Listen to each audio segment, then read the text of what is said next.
ओम शांति। मुरली का सार है मीठे बच्चे, तुम्हारे पर माया का पूरा पहरा है, इसलिए जरा भी गफलत न करो। देही अभिमानी रहने की मेहनत करते रहो। प्रश्न है, बाप के पास कौन सा भंडारा सदा भरपूर है? उस भंडारे से स्वयं को भरपूर करने का साधन क्या है? उत्तर है, बाप के पास पवित्रता, सुख, शांति का भंडारा सदा ही भरपूर है। स्थायी सुख व शांति चाहिए तो जंगल में भटकने की ज़रूरत नहीं है।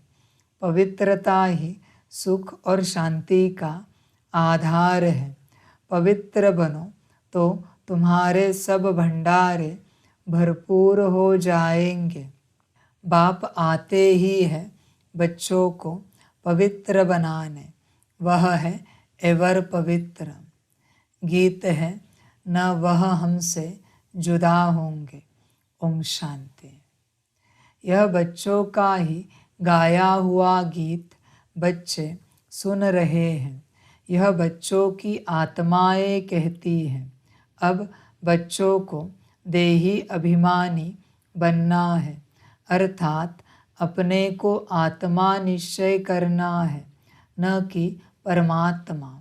जैसे सन्यासी लोग कहते हैं, आत्मा सो परमात्मा, इसे उल्टी गंगा कहा जाता है।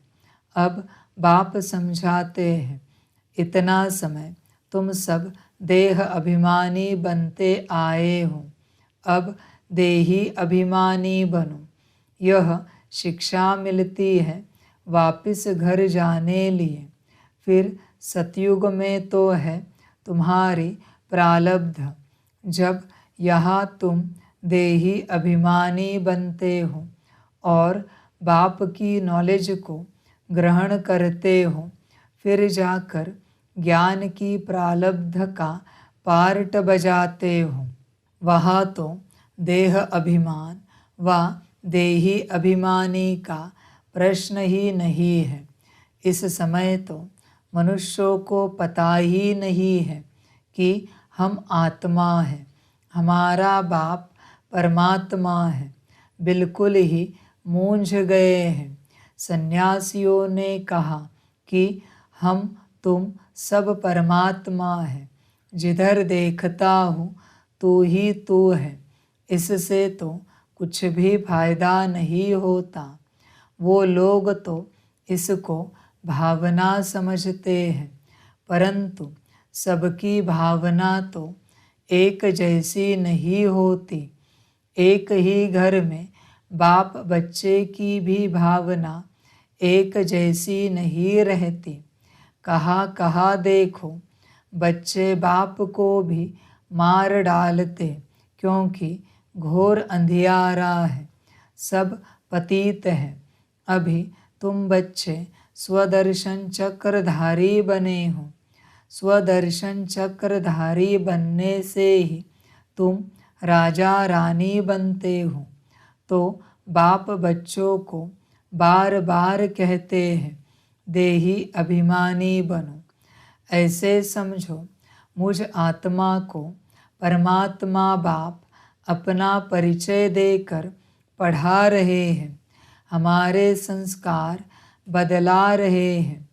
आत्मा ही संस्कार ले जाती है, शरीर तो खत्म हो जाता है। बाबा, अभी हम आपके साथ ही योग लगाएंगे। यह हमारा वायदा कभी मिट नहीं सकता। भल पवित्रता पर अनेक प्रकार के विघ्न पड़ेंगे, बहुत कुछ सहन करना पड़ेगा। बच्चियाँ कहती है, बाबा यह सितम सहन करूँगी। जैसे दुख के समय मुख से निकलता है ना, हाय राम, हे प्रभु, तुम तो ऐसे नहीं कहेंगे। तुम ब्राह्मण फिर बाबा को याद करते हो। बाबा हम दुख से कब छूटेंगी, हमको बहुत मारते हैं। गीत में भी कहते हैं कितनी भी मार पड़ेगी, बाबा आपकी याद कभी नहीं भूलेंगे। हमको तो बाबा का ही बनना है, बुद्धि का योग उनसे जोड़ना है। यह है सब समझ की बात। एक दिन यह सितम भी मिट जाएंगे, कुछ तो ज़रूर सहन करना पड़ता है। यह सब ड्रामा में नूंद है, अबलाओं पर अत्याचार बहुत होते हैं। यह गीत भी देखो पहले से ही बना हुआ है, जिसका अर्थ कोई भी नहीं जानते हैं। तुम्हारे शास्त्र जैसे कि यह रिकॉर्ड बन गए हैं। सब कहते हैं ऐसे तो कहा भी नहीं होता जो रिकॉर्ड पर अर्थ किया जाए। यह तो फिल्मी रिकॉर्ड्स हैं, परंतु यह बाबा ने बनवाए हैं। तुम बच्चों को इस पर समझाना चाहिए। हमको पावन तो ज़रूर बनना है, बाप के फरमान पर चलना है। मनुष्य तो जानते नहीं, वह तो शिव शंकर को भी मिलाकर एक कर देते हैं। श्री कृष्ण भी भगवान है, वह तो हाजिरा हजूर है। जिधर देखो कृष्ण ही कृष्ण है। राधे के पुजारी फिर कहेंगे जिधर देखो राधे ही राधे है। साईं बाबा के भक्त होंगे तो कहेंगे जिधर देखो साईं बाबा। कितना अंधियारा है, यह फिर भी होना ही है। बना बनाया ड्रामा है। तुम कहते हो इस ज्ञान यज्ञ से विनाश ज्वाला प्रज्वलित हुई है, तो कहते हैं तुम्हारे बाबा ने ऐसा यज्ञ रचा है जो विनाश करा देते हैं। हम कहते हैं शांति हो जाए, तुम फिर विनाश कराते हो। रुद्र ज्ञान यज्ञ नाम तो है ना, यज्ञ रचा जाता है ब्राह्मणों से। तुम ब्रह्मा कुमार कुमारियाँ ब्राह्मण ठहरे, वह हद के यज्ञ रचते हैं सेठ लोग। उसमें रुद्र यज्ञ नामी ग्रामी है, वह उसमें ज्ञान का अक्षर नहीं लगाते हैं। यह तो है रुद्र ज्ञान यज्ञ, उनको ज्ञान यज्ञ नहीं कहेंगे। बाबा ने समझाया है ज्ञान से ही तुम्हारी सद्गति होती है। वहाँ यानी सतयुग में इस ज्ञान की दरकार नहीं, वहाँ तो है ही सद्गति स्वर्ग। यह तो समझने की बात है ना। बाप बैठ ब्राह्मणों को ज्ञान देते हैं, दिखाते हैं रथ पर रथी बैठे थे। यह शरीर रथ है ना, हर एक रथ में रथी आत्मा है, इसमें भी इनकी आत्मा है। परंतु बाबा कहते हैं मैं रथ का लोन लेता हूँ। जैसे मकान लेते हैं तो धनी भी रहता है और लेने वाले भी रहते हैं। यह रथी बन बाबा आते हैं, कहते हैं मैं फिर से तुमको राजयोग सिखाता हूँ। ऐसे और कोई कह न सके। यह सब पॉइंट्स समझाई जाती है धारणा के लिए। हमारा बाबा हमको स्वर्ग का मालिक बनाते हैं। कल्प कल्प संगम युगे एक अक्षर की भी भूल करने से कितने अवतार कितने नाम लिख दिए हैं। अभी बरोबर कल्प वृक्ष के नीचे तुम बैठे हो, राजयोग सीख रहे हो। भविष्य में राजा रानी पद पाने लिए यहाँ तो करोड़पति पदमपति है, इनका सब कुछ मिट्टी में मिल जाएगा। नेचुरल कैलेमिटीज़ आदि सब अचानक ही आएंगी। पिछाड़ी में विनाश तो होना ही है। ढेर के ढेर बॉम्ब्स सबके पास हैं, वह ऐसे ही समुद्र में थोड़े ही फेंक देंगे। यह तो उन्हों की लाखों करोड़ों की मिल्कियत है। यह न बने तो विनाश कैसे हो। एकदम जलकर जैसे खाक हो जाएंगे, ऐसे नहीं जख्मी होकर दुख भोगते रहेंगे। चीज़ ही ऐसी बनती है जो फट से खलास हो जाएंगे। तो एक धर्म की स्थापना और अनेक धर्मों का विनाश, यह तो क्लियर है। ब्रह्मा द्वारा स्वर्ग की स्थापना कर रहे हैं, स्वर्ग में रहने वालों को लायक बना रहे हैं। पवित्र बनने वालों के आगे सब नमन करते हैं। अब बाप भी कहते हैं, पवित्र बनो। अभी तुम्हारी आत्मा के पंख टूटे हुए हैं, तुम उड़ेंगे कैसे। जितना ज्ञान योग बल की धारणा करेंगे तो पंख आ जाएंगे। राजधानी लेना कोई मासी का घर नहीं है। मुख्य बात है अहम आत्मा, यह है मेरा शरीर। अहम आत्मा है ही शांत स्वरूप। शांति के लिए धक्का खाने की दरकार नहीं।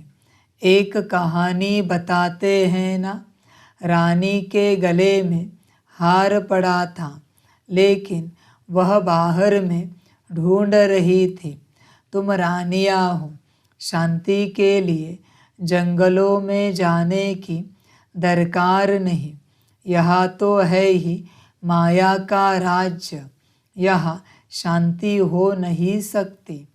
कोई कहते हैं हमको फलाने से शांति मिली, परंतु वह तो है अल्पकाल कागविष्टा समान सुख अथवा शांति। हमको तो अविनाशी चाहिए ना। तुम बच्चों को चाहिए स्थायी शांति।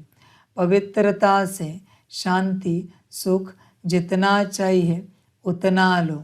शिव बाबा का भंडारा है ना, जो एवर पवित्र है, वही आकर सबको पावन बनाते हैं। सन्यासी तो समझते हैं आत्मा निर्लेप है, बाकी शरीर पर पाप लगता है। तो अब तुम बच्चे जानते हो, बाप है स्वर्ग की स्थापना करने वाला। यथार्थ रीति समझाने से समझेंगे कि बरोबर इन्हों को पढ़ाने वाला तो परमपिता परमात्मा है, जिसको ही पतित पावन सद्गति दाता कहा जाता है। सभी को दुर्गति से सद्गति में ले जाते हैं। सद्गति तो बाप ही करेंगे ना, उनको कहा ही जाता है सद्गति दाता। दुर्गति दाता तो नहीं कहेंगे ना, पतित पावन कहेंगे। फिर पतित कौन बनाते हैं, यह भी कोई नहीं जानते। बाप कहते हैं तुम वाम मार्ग में गिरते हो तो रावण की प्रवेशता हो जाती है।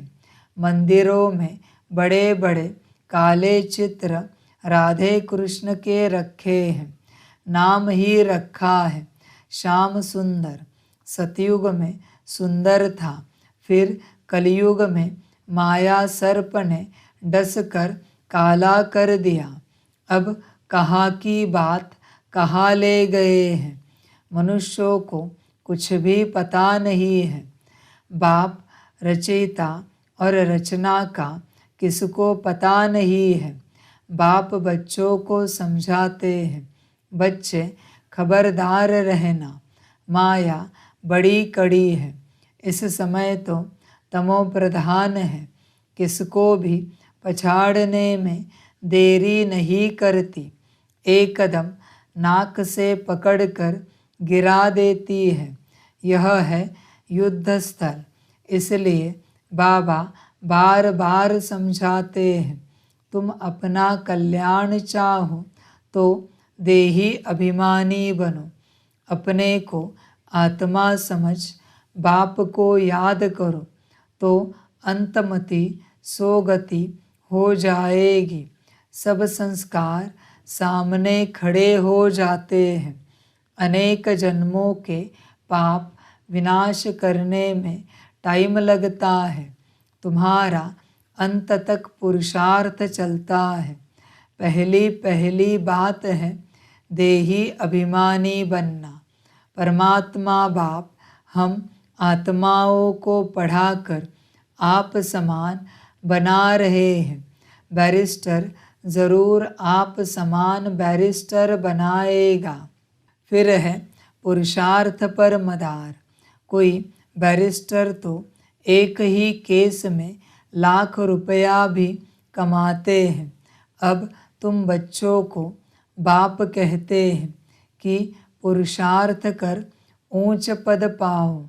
यहाँ के पदमपति तो सब खाक में मिल जाएंगे। मैं हूँ ही गरीब निवास। अब देखो जो लड़ाई करते हैं उनका काम ही मरना और मारना है। वह संस्कार ले जाते हैं, जन्म भर गृहस्थी के घर में लेंगे, परंतु फिर लड़ाई में चले जाते हैं। बाबा तो बहुत सहज समझाते हैं, जन्म जन्म के पाप है, इसलिए योग बहुत अच्छा चाहिए, तब ही विकर्म विनाश होंगे। सिर से बोझा कैसे उतारे, इसके लिए जितना हो सके उतना बाप को याद करना चाहिए। बाबा आप कितने मीठे हो। बाप कहते हैं, लाडले बच्चे गफलत नहीं करना, माया पूरा पहरा दे रही है, इसलिए देही अभिमानी भव। यह है बुद्धि योग की रेस, इसमें ही सब कुछ है। बाबा बार बार कहते हैं, अपना कल्याण चाहते हो तो योग बहुत अच्छा चाहिए, फिर बहुत हर्षित रहेंगे। हम ईश्वर की संतान हैं, हमको भविष्य के लिए बाप से वर्षा मिलता है। कलयुग में तो नहीं राज्य करेंगे, राज्य करना है सतयुग में। देही अभिमानी बनना बहुत बड़ी मंजिल है, ऐसे थोड़े ही विश्व का मालिक बनेंगे। सितम भी बहुत सहन करने पड़ेंगे। कितनी बांधेली बच्चियाँ मार खाती हैं, आखिरीन विजय तुम बच्चों की है ही। तुम सिर्फ बाप की याद में रहो। यह है योग बल, जो बाप तुम्हें एक ही बार सिखलाते हैं, जिससे तुम सारे विश्व का मालिक बनते हो और तो कोई बन न सके। सारे ड्रामा में सर्वश्रेष्ठ पार्ट लक्ष्मी नारायण का ही है। एक कहानी है ना, दो बिल्ले आपस में लड़े, मक्खन बीच में बंदर खा गया। श्री कृष्ण के मुख में माखन दिखाते हैं। अब माखन की तो कोई बात ही नहीं, यह है स्वर्ग, इसमें सारी सृष्टि का माखन आ जाता है। बाप स्वर्ग का मालिक बनाते हैं, ऐसे बाप से तो कहाँ से भी भाग कर मिलना चाहिए। अच्छा, मीठे मीठे सिकिलदे बच्चों प्रति माता पिता बाप दादा का याद प्यार और गुड मॉर्निंग। रूहानी बाप की रूहानी बच्चों को नमस्ते। हम रूहानी बच्चों की रूहानी माता पिता बाप दादा को पदम गुना पदम की भी पदम पदम पदम गुना याद याद गुड मॉर्निंग और नमस्ते नमस्ते नमस्ते। अच्छा, ओम शांति। धारणा के लिए मुख्य सार है 1 नंबर, मैं इस रथ पर विराजमान रथी आत्मा हूँ। यह अभ्यास करते करते पूरा पूरा देही अभिमानी बनना है। बुद्धि योग की रेस करनी है। 2 नंबर, पूरा नष्टो मोहा बनना है। इस अंतिम जन्म में सितम सहन करते भी पावन जरूर बनना है। वरदान है, नथिंग न्यू की स्मृति से सब प्रश्नों को समाप्त कर बिंदी लगाने वाले अचल अडोल भव। कोई भी बात होती है तो आप बच्चों को यह ज्ञान है कि नथिंग न्यू। हर सीन अनेक बार रिपीट की है। नथिंग न्यू की स्मृति से कभी भी हलचल में नहीं आ सकते, सदा ही अचल अडोल रहेंगे। कोई नई बात होती है तो आश्चर्य से निकलता है, यह क्या, ऐसे होता है क्या? लेकिन नथिंग न्यू तो क्या क्यों का क्वेश्चन नहीं, फुल स्टॉप आ जाता है। ऐसे हर दृश्य को देखते बिंदी लगाते चलो तो हाय हाय में भी वाह वाह के गीत गाते रहेंगे। स्लोगन है, सुखदाता बाप के सुख स्वरूप बच्चे बनकर रहो तो दुख की लहर आ नहीं सकती। अच्छा, ओम शांति। सभी बच्चों के लिए माता पिता, बाप दादा और शिव बाप की तरफ से टोली स्वीकार हो। टोली खाओ और सदा मौज में बैठो, मौज में रहो, मौज में चलो। बाप बैठा है, कार्य हुआ पड़ा है। अच्छा, ओम शांति।